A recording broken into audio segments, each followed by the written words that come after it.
Bulletin में बहुत स्वागत है आपका और सीधा रुख करेंगे गोरखपुर का। मुख्यमंत्री योगी आदित्यनाथ जनता को संबोधित कर रहे हैं, क्या कुछ कह रहे हैं सुनिए। विभिन्न व्यापारिक संगठनों के पदाधिकारी एकजुट होकर के भारतीय जनता पार्टी के प्रत्याशियों के समर्थन में आज यहां पर एकत्र होकर के अपना आशीर्वाद प्रदान कर रहे हैं। मैं इस अवसर पर आप सभी का हृदय से अभिनंदन करता हूं।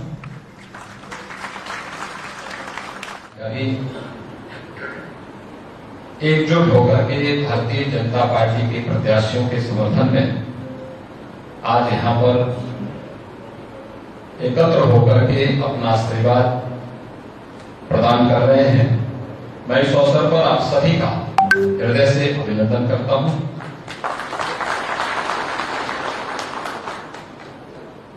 हम सब जानते हैं व्यापार के लिए सुरक्षा और शांति अत्यंत आवश्यक है, उसकी पहली शर्त है। आज देश के अंदर एक विश्वास बढ़ा है। व्यापार और उद्योग के क्षेत्र में प्रधानमंत्री मोदी जी के नेतृत्व में अनेक रिफॉर्म हुए हैं।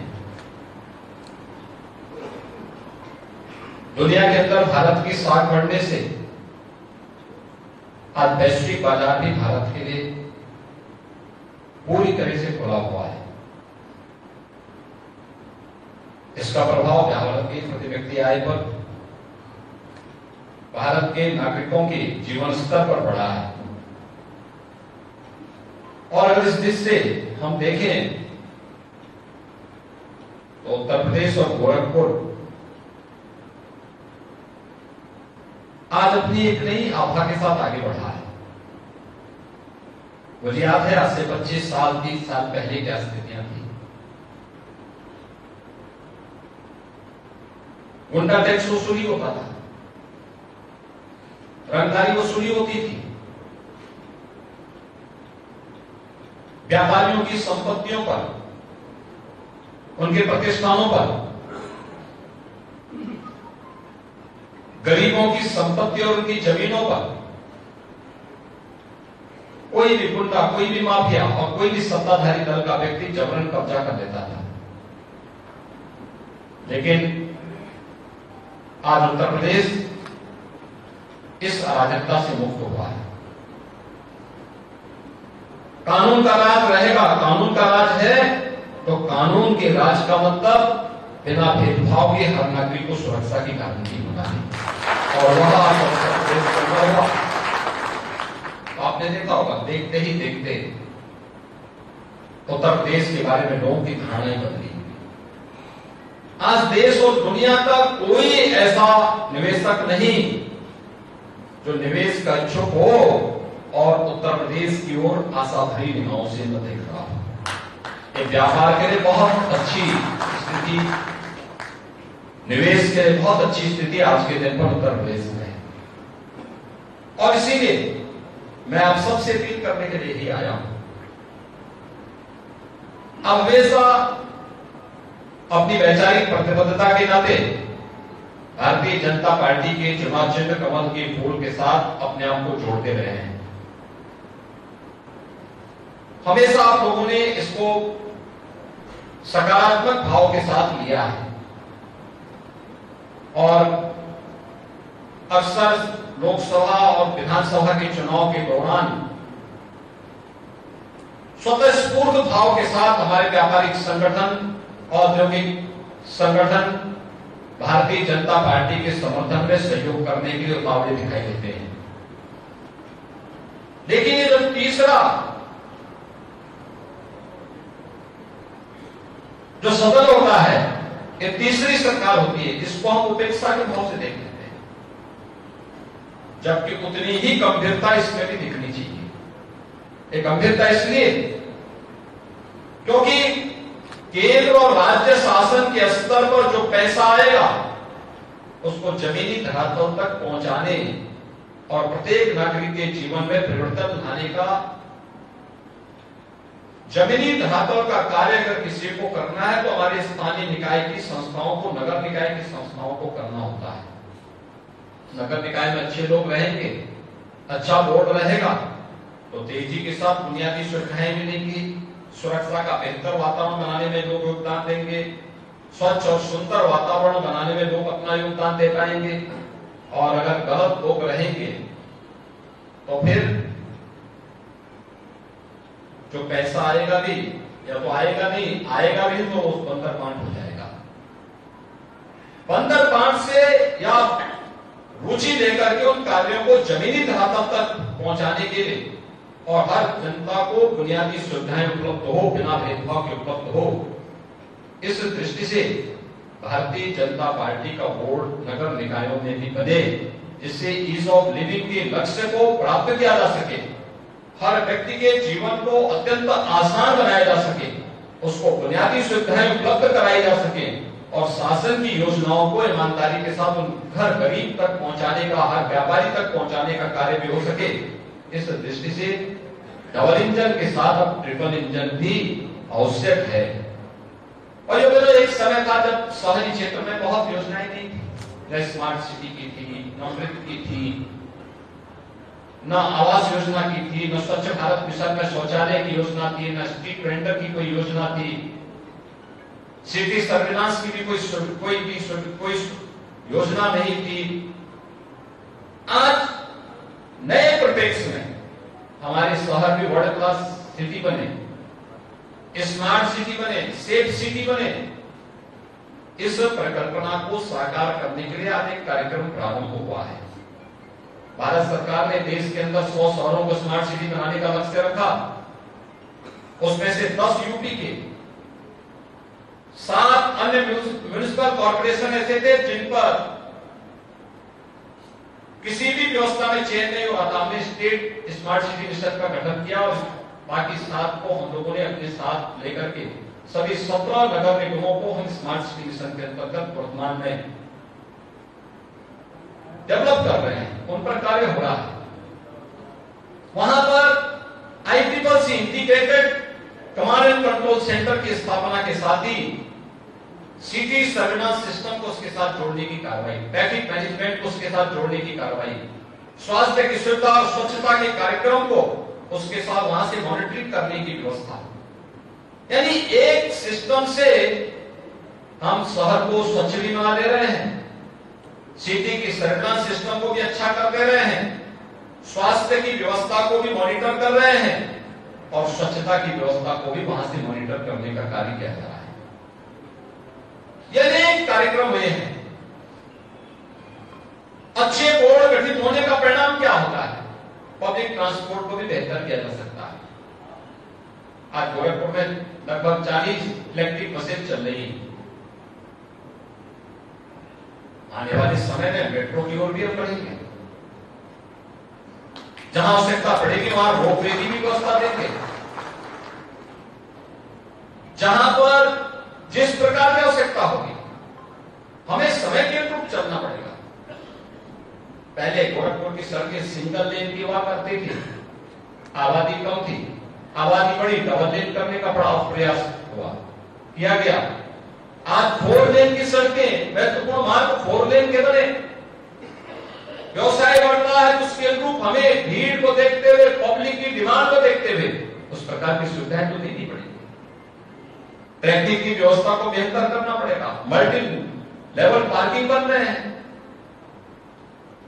बुनियादी सुविधाओं में बढ़ोतरी हो गई है और इन सभी के लिए आवश्यक है अच्छा बोर्ड गठित हो।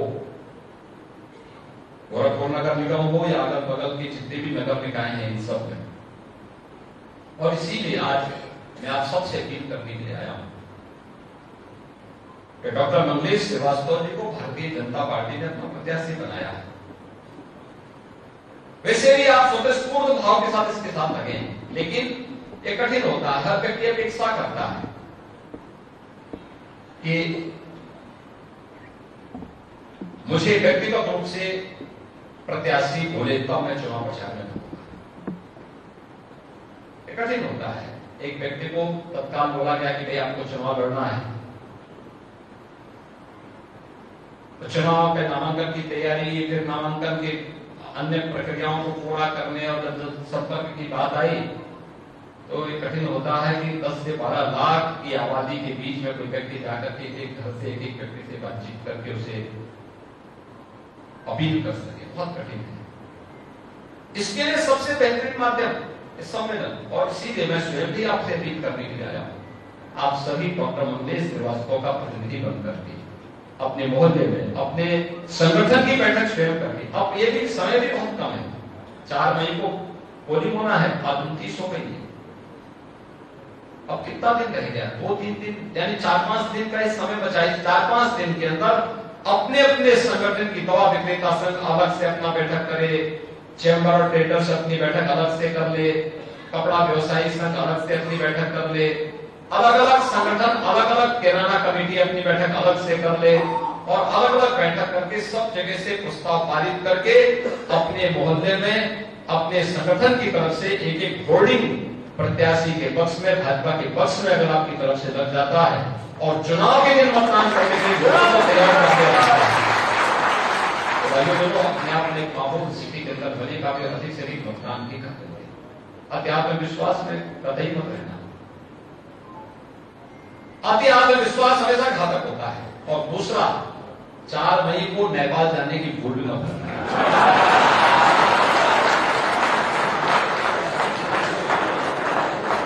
ऑर्डर सीट रहेगा,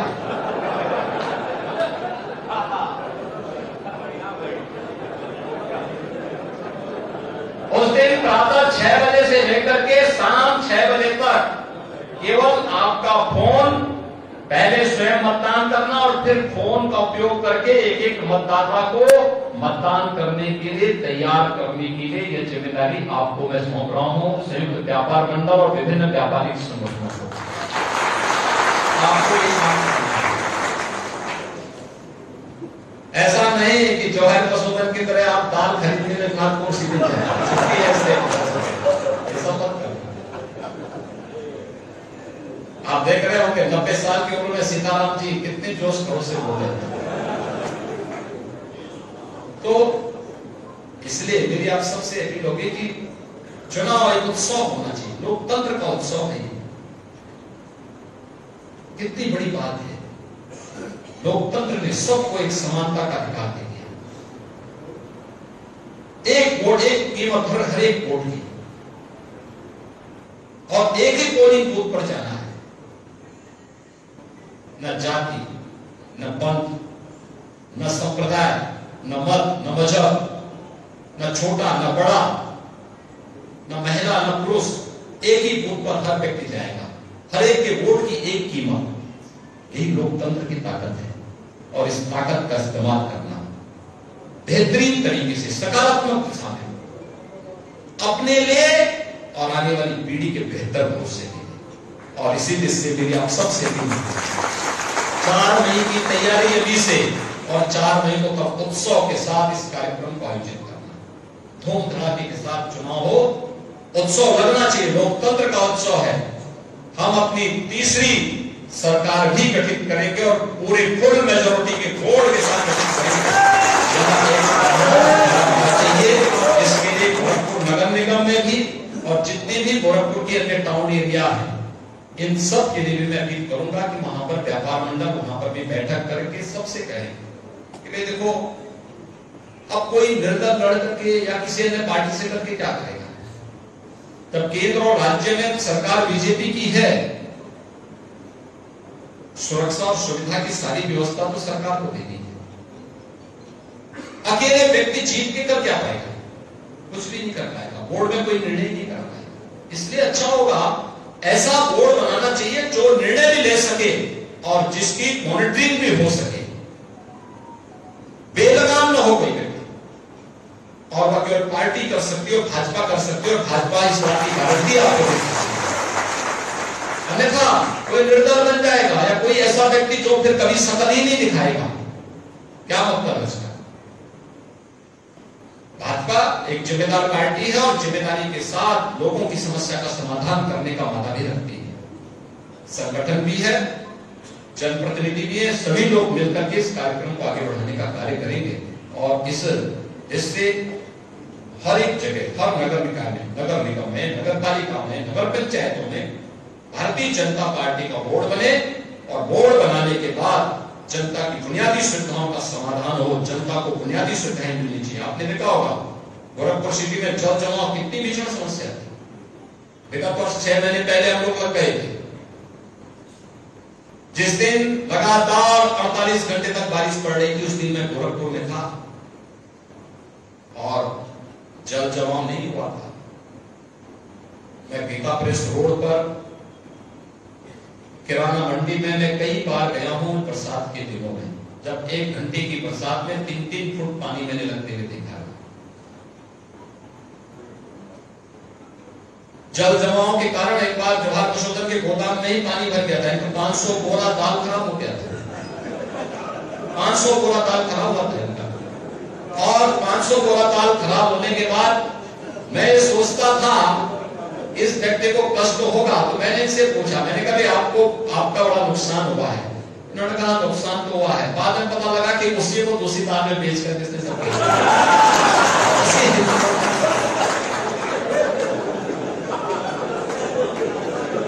ये भी एक कला है। लेकिन 3-3 फुट पानी मैंने देखा था। और इस बार जिस दिन लगातार 48 घंटे बारिश थी, मैं स्वयं गोरखपुर में था, मैं देख रहा था। और अब तो आपने देखा होगा जहां जहां भी व्यवस्था सबको हम बेहतरीन तरीके से, एक तो नाले बंद हो रहे हैं, मच्छर की समस्या का समाधान, रामगढ़ ताल की सुंदरीकरण का कार्यक्रम चल रहा है, वो भी एक बेहतरीन पर्यटन केंद्र के साथ साथ परिवार के साथ घूमने की एक अच्छी व्यवस्था। और तीसरा, बड़े बड़े नाले फिर से बनाए जा रहे हैं, जैसे बुढ़धवा नाला को आप देख रहे होंगे, नाला भी बनेगा, दोनों तरफ सड़क भी बनेगी।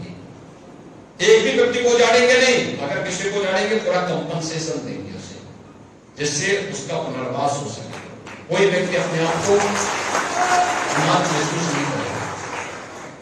और सिटी के अंदर जल जमाव की समस्या का सर्वथा समाधान हमेशा के लिए समाधान कर देंगे, जिससे आने वाले समय में कहीं भी किसी भी प्रकार की कोई समाज की समस्या न रहे।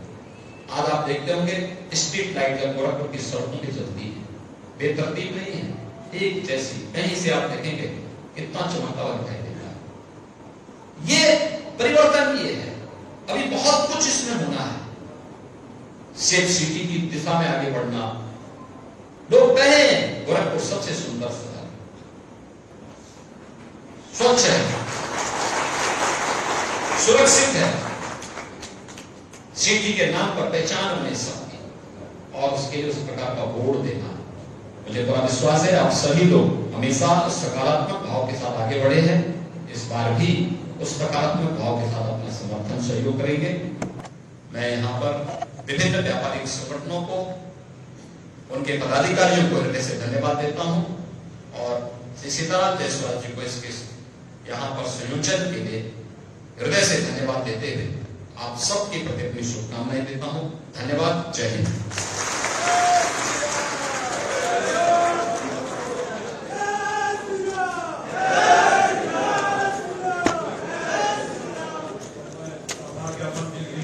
उत्तर प्रदेश के हमारे कल्याण के